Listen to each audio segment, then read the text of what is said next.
पवन जी, मतलब मेरी तो बात नहीं हो पाई आपसे, बट हाँ मैं ये ज़रूर कहना चाहूँगी कि मुझे नहीं पता कि वहाँ चीज़ें क्या हुई। बहुत सारी बातें होती हैं ना, मतलब ग्रुप्स जब होता है तो मुझे नहीं पता वहाँ पे क्या बातें हुई, ये वो क्या मिसअंडरस्टैंडिंग्स हुई, आई डोंट नो। बट हाँ, अगर मेरे तरफ से कोई गलती हुई हो तो मुझे प्लीज़ माफ़ कीजिएगा। और मेरी तो उस टाइम पे मजबूरी थी कि नहीं, मुझे आना पड़ा था, बिकॉज़ मैं ऑलरेडी एक फ़िल्म के लिए हाँ बोल दी थी, क्योंकि मुझे ज़रूरत थी शूट करने का उस वक़्त। तो इस वजह से तो मैं उसके लिए माफ़ी चाहूँगी आपसे। नमस्कार, मेरा नाम आनंद है, आनंद कमलेश त्रिपाठी, और मेरे साथ आज इस वक्त गेस्ट के तौर पर इस इंटरव्यू में ज्वाइन कर रही हैं एक्ट्रेस शालू सिंह। कैसी है शालू? मैं बहुत अच्छी हूँ। सबसे पहले तो मुझे देखने वाले मेरे सभी दर्शकों को शालू सिंह का नमस्कार, प्रणाम। तो शालू सिंह हमसे कई बातों पर आज चर्चा करने वाली हैं। रिसेंटली इनकी फिल्मों ने टीवी पर धमाल मचाया है, टीआरपी के रिकॉर्ड्स तोड़े हैं। आप तमाम लोगों ने बहुत सारा प्यार, बहुत सारा आशीर्वाद शालू सिंह को दिया है। शालू, सबसे पहले जब फिल्में अच्छी चलती हैं, लोग देखते हैं, आपको रिपोर्ट्स आते होंगे कि भैया टीआरपी में आज फिल्म हमारी और नेक्स्ट लेवल पर पहुंची है, तो खुशी तो होती ही होगी। बयां कैसे करती हैं? जी, एक्चुअली देखिए, जब मेरी फिल्म रिलीज हुई, अभी तो कंटिन्यूअसली 3 फिल्में हाईएस्ट टीआरपी ली, और मतलब आगे बहुत बड़ी बड़ी फिल्म के होने के बावजूद भी अगर हमारी फिल्मों ने बहुत अच्छी टीआरपी ली है तो ये बहुत ही ज़्यादा गुड न्यूज़ है। और रिस्पॉन्स क्या होता है, मतलब बहुत सारे फैंस, गांव से मुझे इतने सारे फ़ोन आते हैं और इतनी सारी तारीफ़ें होती है, तो बड़ा अच्छा लगता है। लोगों को हम थैंकफुल ही कर सकते हैं, थैंक यू ही बोल सकते हैं, तो बस अच्छा फील होता है। और ये कोशिश होती है, और बहुत ज़्यादा जिम्मेदारी आ जाती है कि नहीं, और इससे बेस्ट करना होगा यार, अब ये टीआरपी गिरनी नहीं चाहिए, नहीं तो फिर मतलब एक बहुत बड़ी जिम्मेदारी आ जाती है। जी। अच्छा, टीवी का बड़ा फायदा यह है कि गांव में, घर में, हर जगह लोग देखते हैं, और जब देखते हैं तब लोग फोन करते हैं और बताते हैं कि अरे आपकी ये फिल्म देखिए, अरे बहुत अच्छी फिल्म थी, आपका काम बहुत अच्छा है। थिएटर में थोड़ा मामला रिस्ट्रिक्टेड हो जाता है, लिमिटेड हो जाता है कि आपको घर से जाके फिल्म देखनी होती है, लेकिन टीवी तो आपके घर होता है। और ज्यादातर Bhojpuri channels free to air हैं, मतलब उनके पैसे नहीं लगते, हर आदमी देख सकता है। टीवी का ये एक बड़ा फायदा है।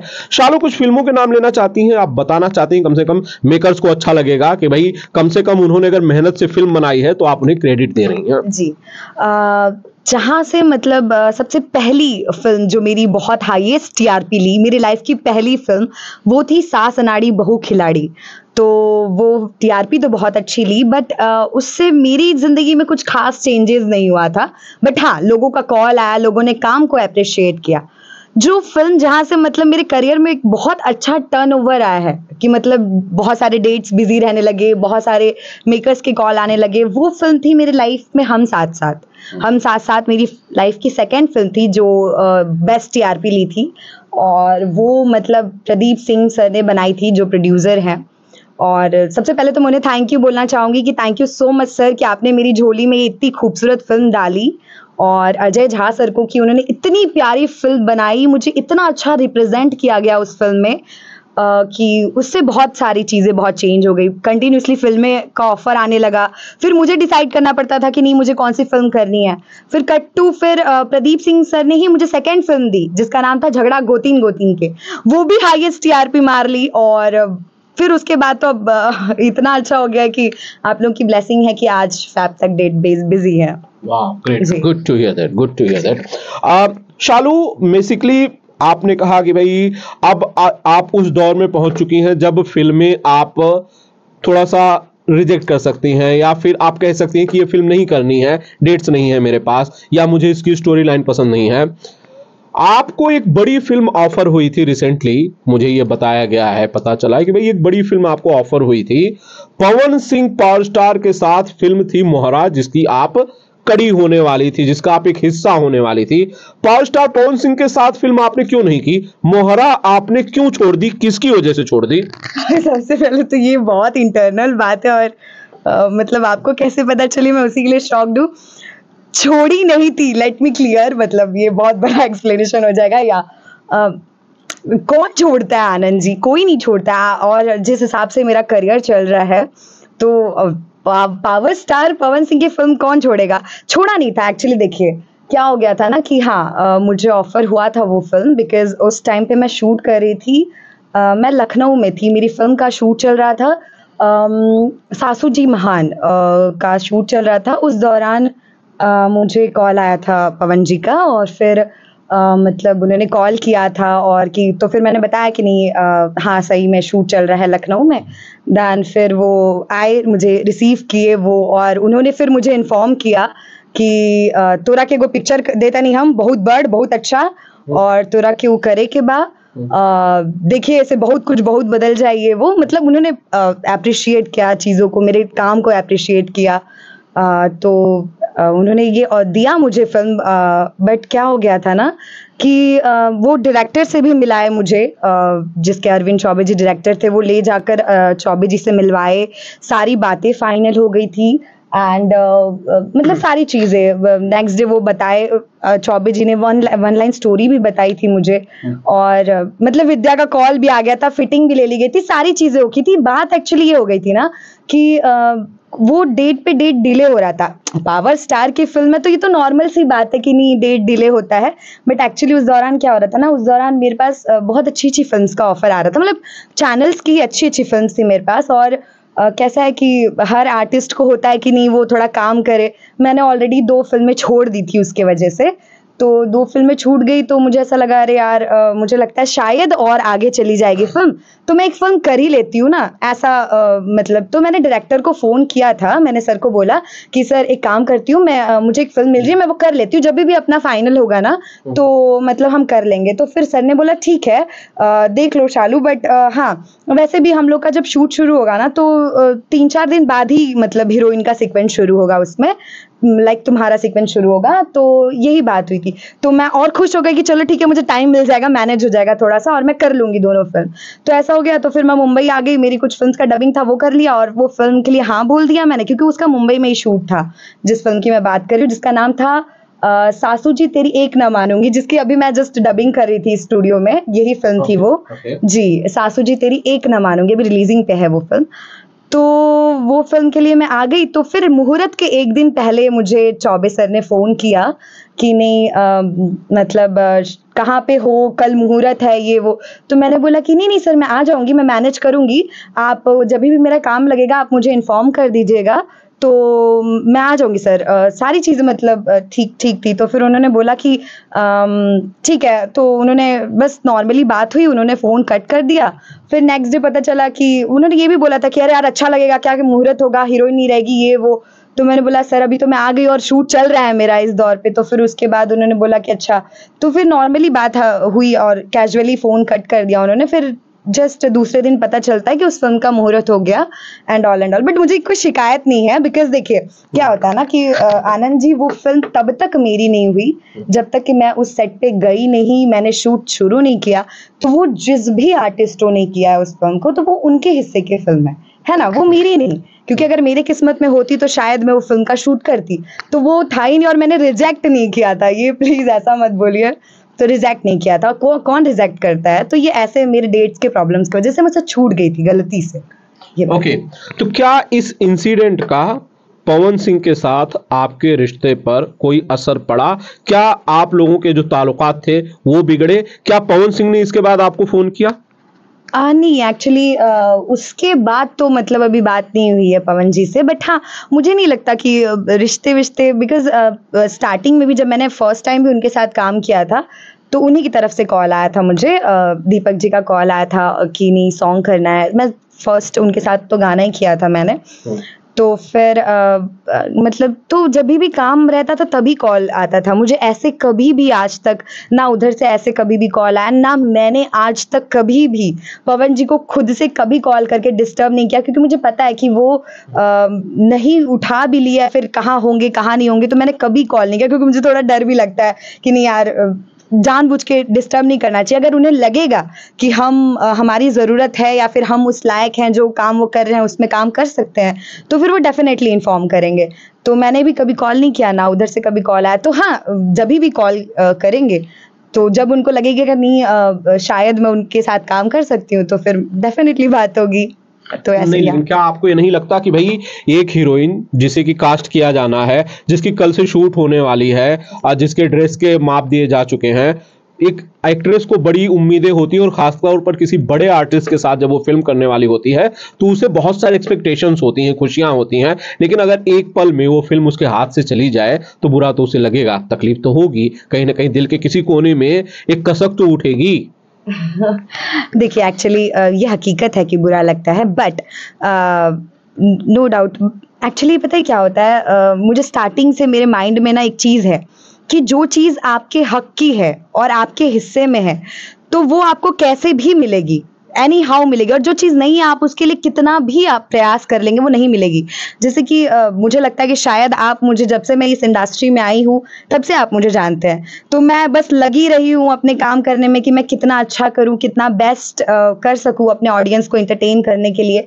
तो देखिए जो चीज़ें मेरे हक की है वो डेफिनेटली मिलेगी, क्योंकि मैं ना किस्मत में बड़ा बिलीव करती हूँ कि नहीं, हम मेहनत कर रहे हैं, चीज़ें कर रहे हैं, ठीक है, बट ना कुछ परसेंट जो होता है ना वो किस्मत का बहुत बड़ा हाथ होता है, तो वो शायद मेरे किस्मत में नहीं थी, तो मुझे उस और नहीं मिली, तो इसका मतलब ये है कि डेफिनेटली उससे कुछ बेहतरीन फिल्म मेरी किस्मत में डेफिनेटली होगी, दैट्स व्हाई वो शायद नहीं मिली। पवन सिंह के साथ आपने कितने गाने किए शालू सिंह? मैंने उनके साथ एल्बम तो 3 एल्बम किए हैं मैंने उनके साथ। Would you like to name them? या डेफिनेटली मैंने एल्बम किया था उनके साथ सौतीन लेके आई बंगलिये से, और फिर मैंने किया था लाइटर, फिर उसके बाद मैंने किया था ओढ़नी हटा के जान ले बुका हो, या 3 एल्बम। तो ये 3 गाने जो है आपने पवन सिंह के साथ किए थे। आपने फिल्म भी की है उनके साथ कोई? जी एक फिल्म था जिसमें मतलब मैंने like a guest appearance type of ही किया है, और या तो इतना काम आपने किया पवन सिंह के साथ, आप कैसे देखते हो उन्हें, मतलब क्या अनुभव था आपका 3 गाने करना? मुझे लगता है जिन्हें कई दिन शूट किया गया होगा, एक फिल्म करना कई दिन आपने शूट किया होगा उनके साथ, कैसा अनुभव था पावर स्टार के बारे में आपका? जी, मेरा तो बड़ा ही अमेजिंग सा अनुभव था, बिकॉज़ पता है मेरा कभी भी ना उनसे बहुत बातचीत नहीं हुआ। एक्चुअली मुझे जभी भी फर्स्ट टाइम कॉल आया तो ठीक है, बस काम से कि हाँ एल्बम करना है, गाना करना है। एक बड़ा प्लस पॉइंट रहा है मेरी ज़िंदगी में कि मुझे कोई चीज़ अगर बड़े देर से मिलती है तो बड़े अच्छी मिलती है। जैसे मुझे पहली बार उन्हीं की तरफ से कॉल आया, और पता है मुझे जाकर वहाँ क्या पता चला था? मुझे पता चला था कि जिस दिन मुझे बुलाया गया था उस दिन 200 लड़कियों की फोटो रिजेक्ट की गई थी। पावर स्टार पवन सिंह ने 200 लड़कियों की फोटो रिजेक्ट करके मुझे बुलाया था, और उन्होंने दीपक जी को बोला था कॉल करने के लिए, उन्होंने स्पीकर पे कॉल किया था और पावर स्टार पवन जी ने बोला था, और मुझे बोला गया था कि तुरंत निकलना है, अभी इसी वक्त निकलो क्योंकि कल ही शूट करना है। तो मतलब मुझे आफ्टरनून में कॉल आया था, तो मैं कुछ इवनिंग तक पहुंची थी लखनऊ, मैं बलिया में थी उस वक्त, और फिर मैं उस टाइम पे मतलब फिल्म से जस्ट आई थी एक दिन पहले फिल्म शूट करके, और मुझे कॉल आया तो मैं गई। और जब मैंने पहला गाना किया उनके साथ, उन्होंने मेरा काम देखा, तो मुझे एक चीज़ बहुत अच्छी लगती है ना उनकी, कि वो एक टैलेंट को, और अगर आपके अंदर हुनर है, काम है, जज्बा है, तो वो बड़ा अप्रिशिएट करते हैं, उस चीज़ को बड़ा आगे बढ़ाते हैं। तो उन्होंने देखा कि लड़की ने काम बहुत अच्छा किया, तो उन्होंने फिर बोला कि ठीक, अब तोरा के एक और गाना करे क्या? ठीक है, तो फिर मैंने बोला ओके, तो फिर मतलब मैंने घर पे इन्फॉर्म कर दिया कि मेरे को एक और गाना करना है। तो नेक्स्ट डे एक और गाना शूट हुआ, तुरंत आज एक गाना शूट हुआ, नेक्स्ट डे एक और गाना शूट हुआ, फिर उसके बाद वो गाना किए, फिर उसके बाद बोले एक और गाना करे क्या? तो फिर तीसरे दिन मतलब मैंने 3 दिन के अंदर 3 एल्बम किए हैं, एक ही बार गई थी मैं। तो फिर मैंने इन्फॉर्म किया घर पे मेरे पेरेंट्स को कि मैं एक और गाना करके फिर उसके बाद आती हूँ। तो फिर मैंने वो भी गाना किया, तो पता है उनके ग्रुप के ही लोग और बहुत लोगों ने अप्रिशिएट किया कि पता है ये तुम्हारे लिए बहुत बड़ी अचीवमेंट है।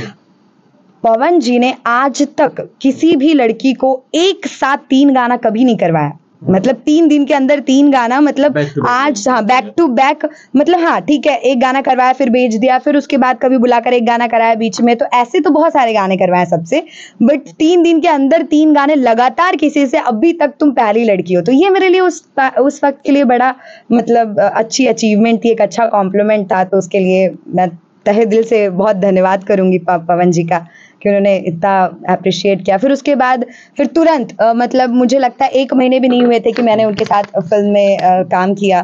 तो या फिर उस टाइम के बाद मुझे फिर लाइक ये फिल्म ऑफर हुई थी, बट हाँ ये फिल्म मेरी नहीं थी, मैंने मना नहीं की है, मेरे हिस्से की नहीं थी, तो शायद मुझसे नहीं हो पाई, दैट्स इट।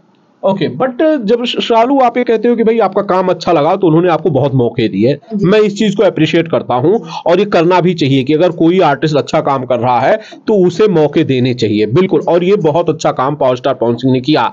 लेकिन इसके बाद सवाल ये उठता है कि अगर वो इतने खुश थे, इतने सेटिस्फाइड थे आपके काम से, तो शूट अगर आपके पास डेट्स नहीं थे 2-4 दिन डिले की जा सकती थी। आपको अगर कास्ट करना था उसमें, अगर वो दिल से चाहते थे कि शालू सिंह इस प्रोजेक्ट का हिस्सा हो, तो क्यों नहीं बोल देते अरविंद चौबे को, क्यों नहीं बोल देते मेकर को कि 2-3 दिन डिले कर लो, आ जाएगी एक्ट्रेस और तब शूट कर लेंगे। ये कौन सी बड़ी बात है? मोहरा की डेट तो कई बार डिले हुई थी, वो चाहते तो कर सकते थे, नहीं कर सकते थे? बिल्कुल, बट मुझे एक्चुअली ना करेक्ट पूरी बातें नहीं पता, बिकॉज जितनी बातें मुझे पता है जो मुझसे बात की गई है, बिकॉज मैं वहाँ थी नहीं। मेरा ऑलरेडी मैं शूट के लिए गई थी लखनऊ में, शूट उस दौरान शूट चल रहा था। उस दौरान उनका कॉल आया और बहुत बार कॉल आया, तो मतलब मैंने तो बहुत बार मिस कर दिया बिकॉज मेरा फ़ोन साइलेंट पे था। तो फिर उसके बाद मैंने बहुत सारे कॉल्स आने के बाद मैंने उठाया, क्योंकि मैं डर गई थी, इतने कॉल्स आज तक मतलब कभी आए नहीं उधर से। तो फिर मतलब मैंने उठाया तो फिर वो बोले कि कहाँ बाड़े, ये वो सुननी है कि लखनऊ में शूट करता रही है वो। मैंने बोला हाँ जी, मैं यहाँ शूट कर रही हूँ पवन जी। तो फिर उन्होंने फिर बोला कि ठीक है, फिर मिल हमरा से।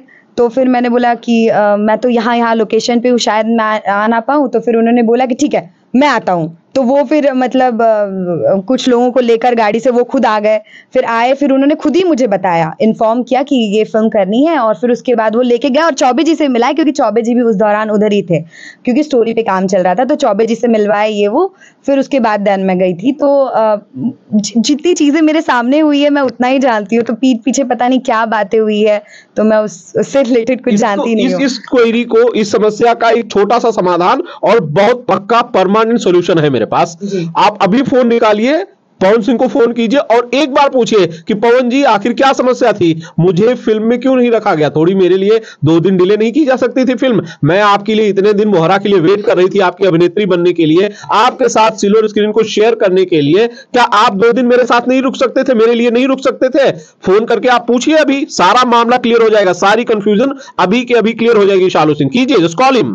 जस्ट वेट, ऐसे तो मैं कॉल नहीं कर सकती हूँ, बट अगर एक और भी रीज़न है नहीं करने का, कि देखिए जिस दौरान मोहरा का बात चल रहा था, उस दौरान कुछ टाइम बाद ही पवन जी ने, जब ये अंबानी के समथिंग प्रोग्राम था, उसके बाद उन्होंने एक नंबर चेंज किया है और पुराना वाला नंबर अपना ऑफ किया।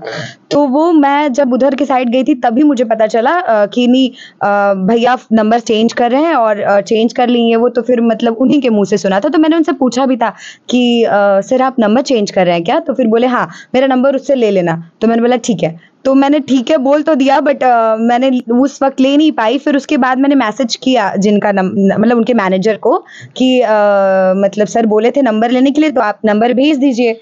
तो फिर उसके बाद उधर से कोई रिप्लाई नहीं आया, तो फिर मैंने फिर दोबारा मैसेज नहीं किया कि आप नंबर भेज दीजिए। तो पुराना नंबर है मेरे पास, बट न्यू नंबर है नहीं मेरे पास, और रहता भी तो शायद मैं फोन नहीं कर पाती। ठीक है जी। आपने गाने का जिक्र किया, बंगलिनिया वाला गाना। मुझे लगता है कि उस गाने के विवाद के चलते पवन सिंह के पॉलिटिकल करियर पर बहुत बड़ा इंपैक्ट पड़ा। वही वो गाना है जिसे शेयर करके तृणमूल कांग्रेस वालों ने पवन सिंह पर निशाने साधे और कहा कि पवन सिंह भोजपुरी के सिंगर भोजपुरी सिनेमा को इस तरह से बदनाम कर रहे हैं, बंगाल को बदनाम कर रहे हैं, बंगालियों पर इस तरह के गाने मनाते हैं, बंगाली महिलाओं की इज्जत को, अस्मिता को तार तार कर रहे हैं। आपका ही वो गाना था, तो आपकी वजह से, आपके एक सॉन्ग की वजह से पवन सिंह को काराकाट जाना पड़ा और वहां से टिकट उन्हें सरेंडर करना पड़ा। शालू जी, आपको इस बात का मलाल है कि भाई उस गाने पर इतना विवाद हो गया? देखिए एक बात बोलूं, मुझे नहीं लगता कि पवन जी का कहीं से भी ये इंटेंशन था कि वो कहीं के भी ऑडियंस को हर्ट करें या कहीं के भी ऑडियंस के बारे में उनके खिलाफ कुछ गाना बनाए। ठीक है, क्योंकि वो बड़ा ही एक एंजॉयमेंट वाला गाना था। मतलब सिर्फ इतना था कि मतलब वो अपनी वाइफ को बोल रहे होते हैं कि अगर तुम मुझे प्यार नहीं दोगी तो मैं, मतलब क्योंकि यूपी बिहार बंगाल से काफी पास पड़ता है और मैंने सुना है कि बंगाल की लड़कियां बड़ी खूबसूरत होती हैं, तो वो अपनी वाइफ को जलाने के लिए कि मैं वहां से खूबसूरत लड़की लेकर आऊंगा, तो बस दैट्स इट, यही मतलब था कि मैं वहां से शादी करके लाऊंगा, ठीक है, मतलब तुम्हारी सौतन लेकर आऊंगा बंगाल से, दैट्स इट, यही मतलब था। और अगर मतलब उन्हें ट्रोल्ड किया गया, चीजें की गई, तो देखिए यार, जब इंसान का बहुत बड़ा नाम हो जाता है, जब कुछ लोगों को डर होता है ना कि यार ये कहीं आकर कुछ अच्छी चीजें अचीव ना कर ले, तो लोग उसके बारे में जरूर कुछ ना कुछ मुद्दा बनाते हैं, मतलब कि कैसे चीजों को खराब कर दिया जाए, चीजें कर दिया जाए।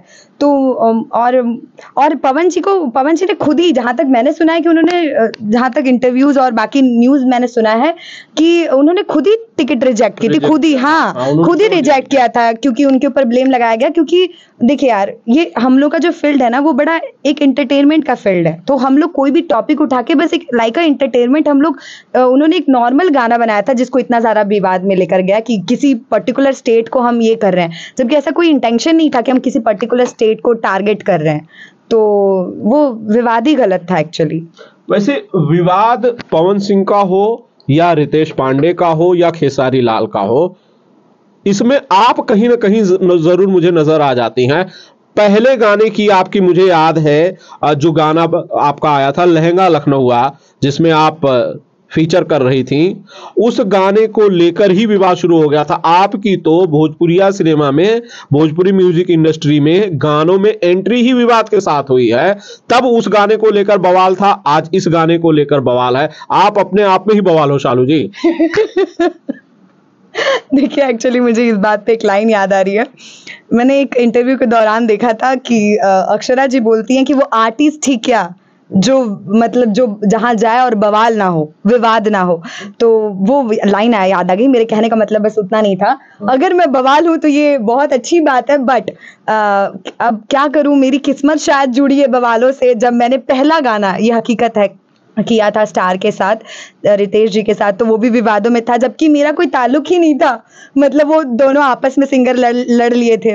सेम वैसे ही पवन जी के साथ भी हुआ, तो अब मैं क्या बोलूं मेरे पास कोई शब्द नहीं है इसको बयां करने के लिए, बट हाँ अच्छी बात है कि नहीं यार, चर्चे में थे, मैंने जो भी प्रोजेक्ट किए वो सारे चर्चे में थे, यही एक अपने आप में खुशखबरी है। अच्छा, मेरे को सवाल ये है शालू कि आपने काम किया रितेश पांडे के साथ, गाना बहुत हिट हुआ, सुपर डुपर हिट हुआ, लहंगा लखनऊ आप लोगों ने सुना है, मैडम को देखा भी है, लेकिन उसके बाद कई साल हो गए, लेकिन आपने फिर से रितेश पांडे के साथ दोबारा काम नहीं किया। आपने कोई गाना, कोई फिल्म रितेश पांडे के साथ नहीं किया। ऐसी भी क्या वजह थी? ऐसा क्या हुआ था? क्या इस विवाद के बाद आप बैकफुट पर आ गई? आपने सोचा कि भाई अब काम करेंगे तो विवाद हो जाएगा, या रितेश पांडे के साथ आपकी ट्यूनिंग नहीं बैठ पाई, कोई चीज आपको बुरी लगी? क्यों आपने फिर से कोई गाना नहीं किया? अमूमन होता यह है कि जब आपका कोई गाना हिट हो जाता है तो उस पेयर को लोग रिपीट करते हैं, आप आई ही नहीं उसके बाद। एक्चुअली मैं सच बोलूँ ना, तो मैं एकदम न्यू आई थी, मतलब मुझे इंडस्ट्री का आई भी नहीं पता था, और मैं एकदम न्यू आई थी। और मैंने कभी भी किसी भी हीरो से आगे से कभी नंबर नहीं मांगा। अगर उन्होंने मुझे नंबर मांगा है तो मैंने नंबर दे दिया है। मैंने कभी किसी हीरो से खुद से कोऑर्डिनेट ही नहीं किया। मेरे कोऑर्डिनेशन हमेशा डायरेक्टर हो गए, प्रोड्यूसर हो गए, उन लोगों से रहा है। मैंने हमेशा गुड मॉर्निंग, गुड आफ्टरनून उन लोगों को किया है, बिकॉज और तो मुझे ना बड़ा ही अंदर से ना वो होता है कि नहीं यार, मैं कैसे नंबर मांग लूँ या फिर कोऑर्डिनेट कर लूँ। तो मेरे पास रितेश जी का कभी कॉन्टैक्ट था ही नहीं। मुझे किसी और ने बुलाया था उस एल्बम के शूट पे, तो मैं गई, मैंने एल्बम किया, और वो भी एल्बम हमने सिर्फ 2 घंटे में शूट किया था, क्योंकि वो जल्दीबाजी थी कि नहीं, खेसारी जी का एल्बम आ गया है और इन्हें रिलीज करना था, बिकॉज ओरिजिनल शायद सॉन्ग इनका था, पता नहीं, अब मैं नहीं बोलूंगी इसके बारे में, बट हाँ, तो ये रीजन था कि नहीं, इन्हें रिलीज करना है। तो उस दौरान मैं एकदम न्यू थी, मुंबई में थी, तो किसी ने मुझे बुला लिया था फोन करके, तो मैं चली गई थी और उन्होंने शूट किया एंड रिलीज कर दिया। तो उसके बाद कभी कोऑर्डिनेट ही नहीं हुआ रितेश जी से। हाँ, बट अभी मैंने जब मैंने पवन जी के साथ गाना किया था, तो पवन जी के गाने आने के बाद मतलब एक चैनल के ऑनर है, उन्होंने मुझे कॉल किया कि मेरा एक गाना करना है, ये वो। तो मैंने बोला एक्चुअली कि सच बोलूँ ना, तो मैं यहाँ एल्बम करने आई ही नहीं थी। मेरा स्टार्टिंग से मोटो था कि मतलब मुझे फिल्म्स करनी है, फिल्म करनी है, मुझे एक फिल्म की हीरोइन, मुझे एक फिल्म की अदाकारा बनना है। तो बट फिर भी उन्होंने कहा कि नहीं, आपने अभी पवन जी के साथ किया ये वो। तो मैंने बोला कि हाँ ठीक है, तो बड़ा अच्छा गाना है ये, वो उन्होंने भेजा। तो मैंने वो करिया रंग के झूला करके एक गाना मेरा फिर रितेश जी के साथ मतलब 1 साल पहले आया था, तो वो भी किसी मतलब ऑनर ने बुलाया था। तो रितेश जी से कभी मेरा कभी बातचीत वैसी रही ही नहीं, कभी हुई ही नहीं। पवन जी को भी रिकमेंड किसी मतलब चैनल के ऑनर ने ही किया था कि नहीं एक लड़की है वो बड़ा अच्छा काम कर रही है, तो उन्होंने फोटो दिखाई थी और उस दिन उन्होंने 200 फोटो रिजेक्ट किया था। तब उन्होंने बोला हाँ ये लड़की ठीक बिया, एकर लुक एकदम देसी बा, मतलब समथिंग पूरा देसी लुक मिल रहा है, इंडियन लुक है, तो इसको बुलाओ। तो उन्होंने फिर नंबर दो इसका, तो फिर दीपक जी से फिर कॉल करवाया, ये बात थी। अच्छा, वैसे पवन सिंह के साथ आपने काम किया, कुछ उनके बारे में आप जान पाई? उनकी पत्नी ज्योति सिंह जो हैं, बहुत सारे उन पर आरोप लगाए, एलिगेशंस लगाए पवन सिंह पर, और हालांकि पवन सिंह ने उस पर कभी कोई सफाई अब तक तो नहीं दी, मुझे नहीं पता। आपको लगता है कि ज्योति सिंह जो है पवन सिंह की पत्नी, जिसके साथ उनका डाइवोर्स चल रहा है केस, आपको लगता है वो सच बोल रही है? पवन सिंह जी ऐसे हैं जैसे वो कह रही हैं? देखिए मैं दोनों के बारे में कुछ नहीं बोल पाऊंगी, क्योंकि दोनों ही मेरे लिए बड़े खास हैं, क्योंकि ज्योति जी मेरे गांव की हैं। मेरे गांव की है, मेरे घर के पीछे ही घर है उनका। अरे बाप रे। तो मैं क्यों मतलब देखिए मैं एक बात बोलूं, मैंने पवन जी के साथ भी अगर काम किया ना, तो मैं कभी उनकी पर्सनल चीजें जान ही नहीं पाई कभी, क्योंकि ना मैं उनके साथ सच बताऊं तो मैं बैठती भी नहीं थी, क्योंकि ना सच बात ये है कि मैं जब से मैंने होश संभाला है तब से मैंने मतलब उनके गाने सुने हैं। मैं कहीं ना कहीं एक बहुत बड़ी फैन रही हूँ उनकी, तो मेरे घर में बहुत लोग फैन हैं। तो पता है मैटर क्या करता है, अगर आप फैन रहते हैं ना तो बात अलग होती है, बट जब आपके घर वाले भी किसी पर्टिकुलर इंसान के अगर फैन रहते हैं ना, और इतना मतलब उनको अप्रिशिएट किया जाता है, मेरे घर पे इतना पसंद किया जाता है कि फिर पता है क्या होता है कि जब मुझे पवन जी के साथ काम मिला था ना, तो मैंने ये नहीं सोचा था कि मुझे एल्बम मिल रहा है, जबकि मेरा ड्रीम था कि मैं पवन जी के साथ पहली बार काम करूंगी तो शायद वो फिल्म ही होगी। बट क्या हुआ ना कि जब पहला गाना आया और मैं घर पे थी और मैंने बोला कि यार पवन जी के यहाँ से कॉल आया, मेरे घर वाले एकदम उछल पड़े, अरे अभी जाओ, तुरंत जाओ, सब तड़ातड़ बैग वैग पैक किए, अभी जाओ।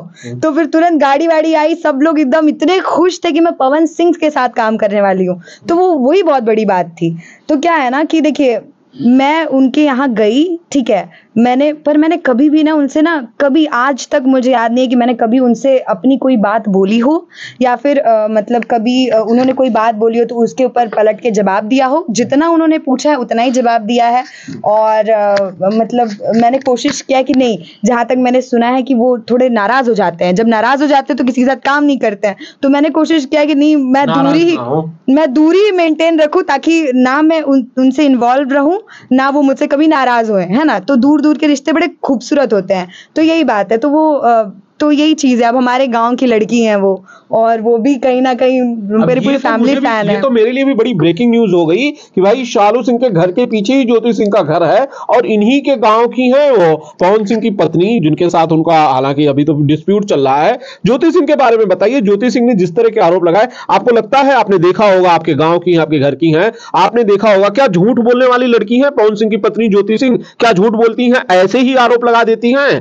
क्या इनकी आदत रही है? इससे पहले भी उन्होंने कभी ऐसा कुछ किया है? आप उनके घर के पास की हैं, आपके पड़ोसी हैं। वो चीज बताना चाहूंगी। एक्चुअली देखिए हम दोनों हैं तो मतलब एक ही जगह, चितबड़ा गांव मेरा गांव पड़ता है, उनके मामा का गांव पड़ता है चितबड़ा गांव, जिस घर के पीछे ही है, और चितबड़ा गांव में ही पवन जी की शादी हुई थी, ठीक है। तो मेरा ना हमेशा गांव में ना कब जाना हुआ है, सिर्फ और सिर्फ छुट्टियों में, और उनका भी, ज्योति जी का हमेशा स्टार्टिंग से रहना कहाँ हुआ है, बनारस, ठीक है, और मेरा स्टार्टिंग से मेरा बॉर्न एंड बॉटअप ही नागपुर का हुआ है। तो मेरा कभी भी ऐसे आमना सामना इंटरेक्शन नहीं हुआ उनसे कि नहीं मैं कभी मिलूं और प्रॉपरली उनको जानूं। हाँ इतना मेरी फैमिली जानती है कि नहीं यार अपने घर के पास ही उनका घर है, उनके मामा का घर है, ये है वो है, तो मतलब मेरे घर वाले बहुत कुछ जानते हैं। जैसे उनके भाई हैं जो मतलब मेरे चाचा के साथ पढ़े हुए हैं, तो ये सब मतलब लोग घर वाले काफी कुछ जानते हैं। तो मेरा कभी ऐसा हुआ नहीं कि मैं जज कर पाऊं प्रॉपरली कि कौन सही है कौन गलत है। और देखिए यार हमारी इंडस्ट्री में बहुत सारे इंटरव्यूज आते हैं, चीजें आते हैं, क्या सही है क्या गलत है वो मतलब हर किसी को पता होता है, और अगर कुछ गलत है कुछ सही है तो वो कहीं ना कहीं एक ना एक दिन पता भी चल जाएगा कि कौन सही बोल रहा था कौन गलत बोल रहा था। तो मैं इस पे अभी कोई मतलब कमेंट नहीं करना चाहूंगी, क्योंकि मुझे सीरियसली मैं कंफ्यूज हूँ। मैं अभी इंडस्ट्री में आई हूँ और मैं देख भी सब कुछ अभी रही हूँ। लाइक जब उनकी शादी हुई थी तो मैं इंडस्ट्री में थी ही नहीं, जब वो अलग भी हुए तो मैं इंडस्ट्री में थी नहीं, मैं तो अभी आई, समझ रहे हैं। तो यही चीज है। अच्छा, उनकी शादी वाली खबर में कितनी सच्चाई? लोग बोल रहे हैं कि शादी कर रहे हैं, आपको कभी कुछ बताया कि भैया शादी करने वाला हूँ, 2-3 महीने हैं, जनवरी में शादी करने वाला हूँ, कार्ड दूंगा, शादी में आना, ऐसा कुछ कहा आपको कभी पवन सिंह ने? नहीं, मैंने कहा ना, मेरे से उतनी बातें ही नहीं करते हैं वो। मतलब कभी बातें ही नहीं हुई, सिर्फ काम से रिलेटेड बातें हुई है मेरे से। तो मुझे तो आज तक शादी के बारे में कुछ पता नहीं चला उनका, क्योंकि मेरी तो मोहरा के बाद आई थिंक मैं जब लखनऊ में थी उसके बाद तो मतलब बात ही नहीं हुई है उनसे अभी तक, तो मुझे आइडिया नहीं इसके बारे में। चलिए, खैर ठीक है। अच्छा, आपने इतना तो बताया होगा पवन जी को कि पवन जी, लोग जान पहचान बताते हैं ना, जब कोई किसी से मुलाकात करता है तो बताते रहे भैया आपके वो चाचा हैं, आपकी वो भाभी हो हमारे गांव की हैं, वो ससुराल हमारे गांव में है। आपने कभी पवन सिंह को बताया कि आपकी जो पत्नी है ज्योति सिंह, मैं उनके गांव की हूं, मेरा घर उनके घर के आसपास है, आपने ये बताया? हाँ हाँ, और वो बहुत मानते भी हैं मुझे, शायद इसी रीजन से। और पता है, पहले दिन ही जब उन्होंने पहले दिन ही मतलब मेरे बारे में पता किया था, तो पता चला था कि मैं बलिया की हूँ, तो उन्होंने बुलाया, तो फिर वो उनको पता चल गया था कि मैं बलिया में हूँ, क्योंकि मैंने फ़ोन पे भी बोला था, तो उन्होंने सुना था स्पीकर पे। तो उन्होंने फिर, मैं जाते बराबर जब मैं पहली बार मिली तो मैंने पैर छुआ उनका, और फिर मतलब उन्होंने बोला कि कहाँ से? तो मैंने बोला बलिया से। तो मैंने बोला जी। तो बोले बलिया से कहाँ से? तो फिर उसके बाद मैंने बताया चितबड़ा गांव से। तो बोलते अरे, तो फिर उनका ये रिएक्शन था, अरे। तो फिर मतलब तो फिर बोलते अच्छा, ये अरे जो था, ये अच्छा वाला अरे था, शॉकिंग वाला था, या थोड़ा बुरा वाला था? कैसा अरे का क्या मतलब था? हंसने वाला, एक स्माइल के साथ अरे था, अरे। तो वो था, और फिर बोलते कि ठीक ठीक। तो ये रिएक्शन था उनका पहला। तो मतलब मैं कुछ रिएक्ट नहीं की उस बात पे। फिर बोलते कि ठीक ठीक, बड़ा गांव से, हाँ हाँ। तो फिर उसके बाद फिर मैं continuously sir sir sir sir बोल रही थी उनको, ठीक है। तो उन्होंने मुझे बोला सर मत बोलते थे हमरा के। तो फिर मतलब मैंने बोला तो फिर मैं क्या बोलूंगी आपको? तो बोलते कि अरे। तो फिर उसके बाद उनके कुछ लोग बोले अरे जीजा बोलो, जीजा। जीजा बोलो, जीजा बोलो। तो फिर यही बात हुई तो थी। फिर तो आपने पवन सिंह को सेट पे जीजा बुलाना शुरू कर दिया? नहीं, मैं तो सेट पे तो बात ही नहीं करती थी ना, तो बट हाँ, मैं जब भी बात होती है तो मैं उन्हें जीजा ही बोलती हूँ। जैसे कल कॉल भी करते हैं तो मैं जीजा ही बोलती हूँ, या अरे वाह, तो पवन जी की ये साली है एक, जो कि जीजा बुलाती। भाई अब जीजा आप बुलाती है तो आप साली उनकी हुई, और आप तो उनके ससुराल की हैं, आपके गांव की हैं। हमारे यहाँ पूरा जो गांव होता है वो साला होता है, साली होती है, रिश्ते ऐसे ही होते हैं। खैर, इन सवालों से आगे बढ़ता हूं। शालू, एक सवाल आजकल ऐसा है कि भोजपुरी फिल्म इंडस्ट्री में बहुत ज्यादा विवाद शुरू से रहे हैं, लेकिन इस बीच मुझे लग रहा है कि विवादों के बादल थोड़े ज्यादा गहरे हो गए हैं। अभिनेत्रियां बागी हो जा रही हैं। अभी मैंने जिक्र किया था, आपको बताया था कि भाई किस तरह के आरोप पवन सिंह पे लगे थे। कमोबेश ऐसे ही कुछ आरोप काजल राघवानी ने खेसारी लाल यादव पर लगाए हुए हैं। आरोप भी ऐसे कि वो तस्वीरें रखते हैं अपने फोन में लड़कियों की उल्टी सीधी अश्लील। आपको लगता है कि काजल राघवानी, जो कि इतना बड़ा उन्होंने काम किया है, वो झूठ बोल रही हैं? एक्चुअली मैं सच बोलूँ ना, तो खेसारी जी से मैं आज तक मिली भी नहीं हूँ। मतलब कभी आमना सामना भी नहीं हुआ। मैंने सिर्फ दूर दूर से मतलब उनको देखा है, उनके बारे में सुना है, जाना है। और ना ही मैं काजल दीदी से कभी मिली हूँ। मतलब मेरी सीनियर है, ये दोनों ही मुझसे बहुत सीनियर है। मैं तो आज आई हूँ, तो मैं क्या ही बोल पाऊंगी उन लोगों के बारे में। बट हाँ, इन दोनों से ना मैं कभी पर्सनली मिली हूँ, ना मैं जानी हूँ। और पता है, जब मेरी इंडस्ट्री से आने से पहले ये लोग अलग अलग हो गए थे, ठीक है। तो सब लोग इंडिविजुअल है, दोनों अपना अपना काम कर रहे थे। तो मुझे तो ये भी कंफर्म नहीं है कि भाई ये लोग रिलेशनशिप में भी थे। मैंने सिर्फ अफवाहें ही सुनी है लोगों से, है ना। लोग बोलते हैं अरे ये दोनों बॉयफ्रेंड गर्लफ्रेंड थे, चीजें थे, ये वो। तो ये तो हर दूसरे इंसान के बारे में ये बातें होती है। अगर आप किसी के साथ 4 फिल्में कर लेते हैं तो भी बातें होती हैं। तो मुझे तो आज तक यही कंफर्म नहीं था। जब उनका टोटली मतलब इंटरव्यू वगैरह सारी चीजें देखा मैंने, तो फिर और बाकी जो रील्स मीम्स वगैरह वायरल होते हैं, तो उसमें देखा, तब मुझे कंफर्म होता था कि नहीं, शायद सच्ची में ये लोग रिलेशनशिप में थे, ठीक है। तो फिर अभी दीदी ऐसी ऐसी आरोप लगा रही हैं, तो मैं कैसे बता पाऊंगी जब मैं दोनों से मिली ही नहीं हूँ कभी। आज तक मेरा कभी बातचीत भी नहीं हुआ है, ना मैं खेसारी जी के साथ आज तक काम की हूँ।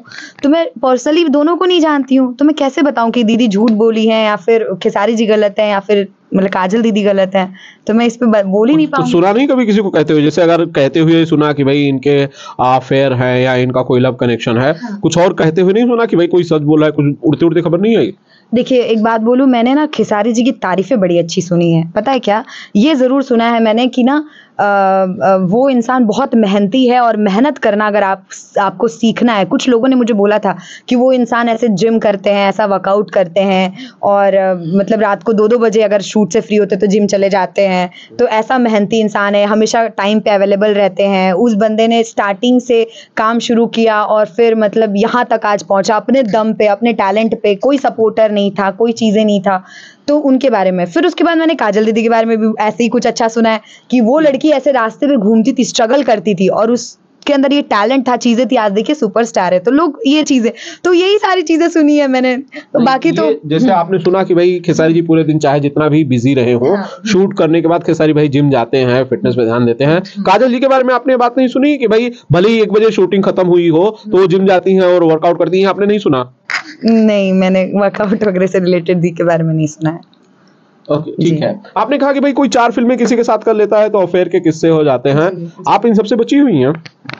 देखिए एक्चुअली मैं सच बोलूँ तो ऑफिशियली मुझसे आज तक आकर किसी ने पूछा नहीं, बट मार्केट में तो कोई किसी के साथ भी किसी का भी नाम जोड़ देता है। कोई, मुझे नहीं लगता कोई भी हीरोइन या फिर कोई भी हीरो इस चीज़ से बचा होगा। अगर कोई भी हीरो हीरोइन किसी के साथ कर रहा है तो लोगों को अगर नहीं होता तो अरे यार इसके लाइफ में कौन होगा, कोई ना कोई तो होगा, अच्छा लगता है, अगर इसके साथ काम करिए तो उसके साथ जरूर होगा। तो मतलब मेरे भी वैसे ही बहुत सारे लोगों के साथ लोग अनुमान लगाते रहते हैं कि हाँ भाई इसके साथ हो सकता है, उसके साथ भी हो सकता है, उसके साथ भी हो सकता है, तो लोग लगाते हैं। बेस्ट तरीका बता रहा हूँ, अनुमान पे आप ब्रेक लगा सकती हैं। एक लाइन में बोल दीजिए कि आपके जीवन में कौन है, अनुमान खत्म, प्रेडिक्शंस खत्म। एक्चुअली मैं सच बोलूँ ना तो मैं ना अपने पर्सनल लाइफ से रिलेटेड ना मैं अपने शादी के बाद ही बात करना चाहती हूँ। मतलब मैं डायरेक्टली अपने हस्बैंड के बारे में बताना चाहती हूँ मीडिया में और चीज़ें। तो मैं ना डायरेक्टली शादी करना चाहती हूँ कि नहीं भाई मैं अभी करियर शुरू हुआ है, थोड़ा अच्छे से काम वाम कर लूँ। अभी 2 दिन बाद मेरा बर्थडे भी 23 साल लगेगा मुझे, तो अभी मेरे पास अच्छा खासा उम्र है कि नहीं मैं अच्छे से काम कर लूँ। तो मुझे लगता है कि एक अच्छा उम्र हो जाएगा, चीज़ें अचीवमेंट हो जाएगी, मेरे ड्रीम पूरे हो जाएंगे। तो फिर डायरेक्टली माँ बाप को जो लड़का समझ में आएगा, जो ठीक ठाक लगेगा, तो शादी करेंगे डायरेक्टली। मतलब इतने दिन काम करने के बाद, इतने गाने, इतने फिल्में करने के बाद भी आपको भोजपुरी सिनेमा से कोई पसंद नहीं आया? देखिए भोजपुरी सिनेमा की बात नहीं है, एक्चुअली मैं सच बोलूँ ना तो मुझे पता है लड़का ना मेरे माँ बाप को पसंद होना चाहिए, मेरे वो लड़का चाहिए। बिकॉज ना मेरे माँ बाप की बहुत उम्मीदें हैं और उन्होंने ना मुझे कभी बेटी समझकर नहीं बेटा समझकर पाला है, हमेशा बेटा। मेरे फादर ने हमेशा मुझे बेटा जी ही बोला होगा, आज तक कभी मतलब उन्होंने मेरे नाम से नहीं बुलाया मुझे। तो पता है मुझे बड़ा एक ख्वाहिश है कि कोई लड़का ऐसा मिले जो मेरे माँ बाप को बहुत पसंद हो और मेरे मम्मी को पुजारी लड़का चाहिए कि नहीं, पूजा पाठ और भगवान में बिलीव करने वाला होना चाहिए। तो यही क्वालिटीज चाहिए मुझे। माँ बाप को पसंद आ जाएगा जो लड़का, वो लड़का मेरे लिए हमेशा मतलब सही रहेगा। मुझे मतलब कोई बड़े लुक्स मायने नहीं रखते हैं, डोले शोले बॉडी वॉडी रंग रूप कोई बड़ा मायने नहीं रखता है सब? नहीं, मुझे कोई गुड लुकिंग लड़कों में कोई इंटरेस्ट नहीं है। मुझे लुक बिल्कुल मैटर नहीं करता है। मेरे लिए मैटर ये करता है ना कि वो अपने माँ बाप की बहुत इज्जत करता हो, वैसे ही मेरे माँ बाप की बहुत इज्जत करे, वो मेरी बहुत इज्जत करे, प्यार कम करे चलेगा, मेरी इज्जत बहुत करे, ठीक है, और झूठ ना बोले और थोड़ा भगवान वगैरह में विश्वास करे, बस इतना। ठीक ठाक कमा ले, मैं ठीक ठाक कमा लूँ, हम दोनों मिल बांट के कमा लिया करेंगे। मुझे लगता है बहुत सारे लोग इस इंटरव्यू के एयर होने के बाद पूजा पाठ करनी शुरू कर देंगे, क्योंकि अगर भैया इतनी खूबसूरत लड़की शादी करने के लिए सिर्फ एक छोटी सी शर्त रखती है कि पूजा पाठ करोगे, अगर आप पूजा करोगे तो भैया शादी होगी, तो पूजा करना कल से शुरू कर दो, 2-2 घंटे करो। खैर शालू, इन सारी चीजों के बाद अपकमिंग क्या प्रोजेक्ट्स हैं जो आने वाले हैं, जिनकी तैयारी चल रही है, जो ऑफर हुए हैं? अच्छा, खेसारी भाई के साथ कोई फिल्म नहीं ऑफर हुई उसके बाद आपको?